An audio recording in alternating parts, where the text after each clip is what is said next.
सभी साथियों को नमस्कार। आज 19 तारीख है और पटवारी के एग्ज़ाम के लिए अगर अपने देखें तो अपने पास मात्र जो सही प्रॉपर दिन बचे हुए हैं तैयारी के लिए, वो मात्र लगभग 20 दिन बचे हुए हैं। पिछले 3-4 महीनों से कुछ बच्चे कंटिन्यू तैयारी करते आ रहे हैं, टॉपिक वाइज़ अध्ययन करते आ रहे हैं।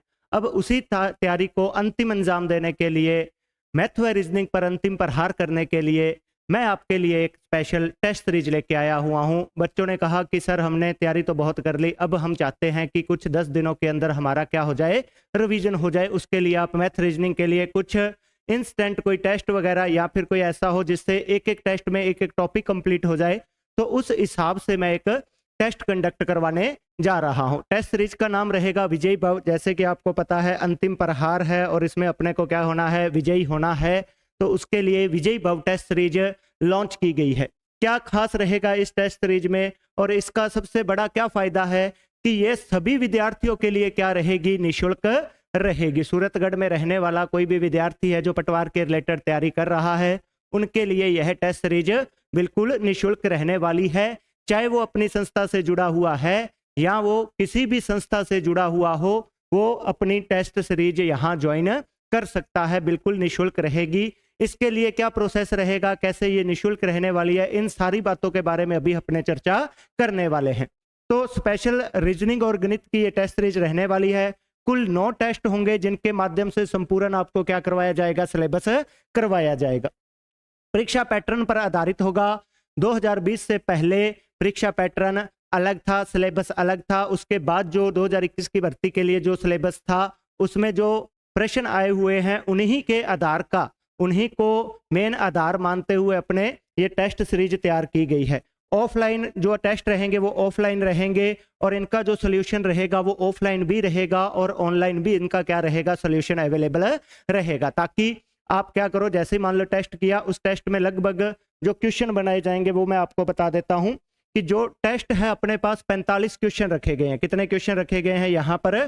45 क्वेश्चन रखे गए हैं। 45 क्वेश्चन में अगर मैं पिछले पेपर का विश्लेषण करूं, जो पिछली बार पेपर कंडक्ट करवाए गए हैं उनका विश्लेषण करूं, तो उनमें लगभग 17 से 18 क्वेश्चन, किसी किसी शिफ्ट में 16 क्वेश्चन मैथ्स के थे और बाकी क्वेश्चन किसके रखे गए थे, रीजनिंग के क्वेश्चन देखे गए थे। लेकिन ये जो टेस्ट है इसमें आपको जो क्वेश्चन रखे गए हैं वो 20 से 21 मैथ्स के रखे गए हैं और 22-23 क्वेश्चन किसके रखे गए हैं, रीजनिंग के। ताकि 20-21 क्वेश्चनों में एक टॉपिक के मेन क्वेश्चनों का क्या हो जाएगा, आपका दोहरान हो जाएगा। लगभग 20-21 क्वेश्चनों में हर एक टाइप के क्वेश्चन आपके कवर हो जाते हैं। उसी तरीके से ये टेस्ट आपके बनाए गए हैं। फिर इसका जो समय रहने वाला है, कब से स्टार्ट हो रही है, 21 तारीख से ये स्टार्ट हो रही है और इसका समय रहने वाला है वो शाम को 5 बजे से समय रहने वाला है। 5 से 6 बजे, 6:30 बजे तक इसका क्या रहने वाला है, समय रहने वाला है। अब इसमें कैसे होगा टेस्ट, क्या सिस्टम है, उस सभी के बारे में मैं आगे चर्चा करता हूं। तो जो टेस्ट रहने वाला है 21 अप्रैल को, ये सारा का सारा आपको दिया गया है। सॉल्यूशन कहां दिया गया है, जो अपने ये जो आपको पूरा का पूरा शेड्यूल दिया गया है, ये कहां दिया गया है, टेलीग्राम चैनल पर दिया गया है। एमएसबी क्लासेस के टेलीग्राम चैनल पर ये पूरा का पूरा शेड्यूल अवेलेबल है। वहां से आप कंटिन्यू तैयारी कर सकते हैं शेड्यूल के आधार पर। 21 तारीख को जो सोमवार को टेस्ट रहने वाला है वो किसका रहने वाला है, अनुपात समानुपात टॉपिक का रहने वाला है और रीजनिंग में रहेगा कोडिंग, डिकोडिंग, वर्णमाला परीक्षण और किसका रहेगा, रैंकिंग का टेस्ट रहेगा। 21 के बाद 23 को रहेगा वो औसत का रहेगा और रीजनिंग में दिशा दूरी, शब्दों का क्या रहेगा, तार्किक क्रम रहेगा।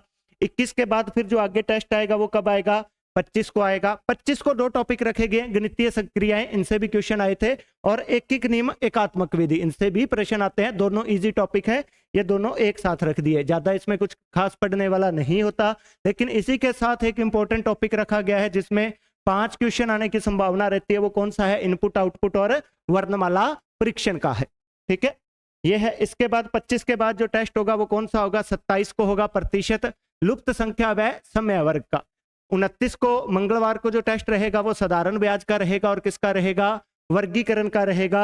1 को जो टेस्ट रहेगा वो चक्रवृद्धि ब्याज का रहेगा, अंश व निष्कर्ष का रहेगा। निर्णय लेने वाला टॉपिक इसमें रीजनिंग में रहने वाला है।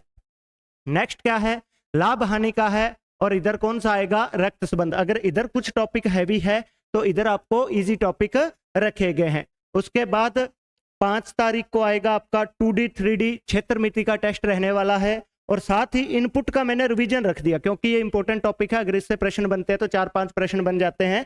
तो इनपुट टॉपिक का, आउटपुट का मैंने क्या रख दिया है, रिवीजन रख दिया गया है।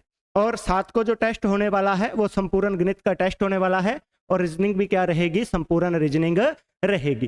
कोई भी विद्यार्थी इसको निःशुल्क ज्वाइन कर सकता है। उसके लिए आप इस वीडियो को ज्यादा से ज्यादा शेयर करें। और निःशुल्क ज्वाइन करने के लिए आपको संस्था में आकर अपना रजिस्ट्रेशन करवाना होगा। निःशुल्क ज्वाइन करने के लिए क्या करना होगा, आपको संस्था में आकर अपना रजिस्ट्रेशन करवाना रहेगा। रजिस्ट्रेशन भी बिल्कुल निःशुल्क रहेगा। रजिस्ट्रेशन भी क्या रहेगा, बिल्कुल निःशुल्क रहेगा। रजिस्ट्रेशन करवाने का मकसद क्या है, रजिस्ट्रेशन करवाने का मकसद ये है कि अब अपने को अंदाजा नहीं रहता कितने टेस्ट निकलने वाले हैं, 50 निकलने वाले हैं, 60 निकलने वाले हैं, और ऐन मौके पर अव्यवस्थाओं का सामना ना करना पड़े। इसीलिए हमको पहले से पता होना चाहिए कि इतने टेस्ट हमने निकाल कर रखने हैं, और उसी आधार पर उन बच्चों को क्या देना है, टेस्ट देना है। इसीलिए ये एक रजिस्ट्रेशन का है कि आप आइए, अपना नाम नंबर नोट करवा के जाइए संस्था में आके, वहां पर नाम नंबर नोट करवा दीजिए, तो आपका टेस्ट आपको रेडी मिलेगा। ठीक है, तो इस टेस्ट सीरीज का आपको भरपूर लाभ मिले, इसके लिए आप तैयारी करें और ज़्यादा से ज़्यादा बच्चों में ये शेयर करें, ताकि जितने बच्चे इस कंपटीशन में बैठेंगे उतने ही आपको अपनी तैयारी परखने का मौका मिलेगा। Thank you.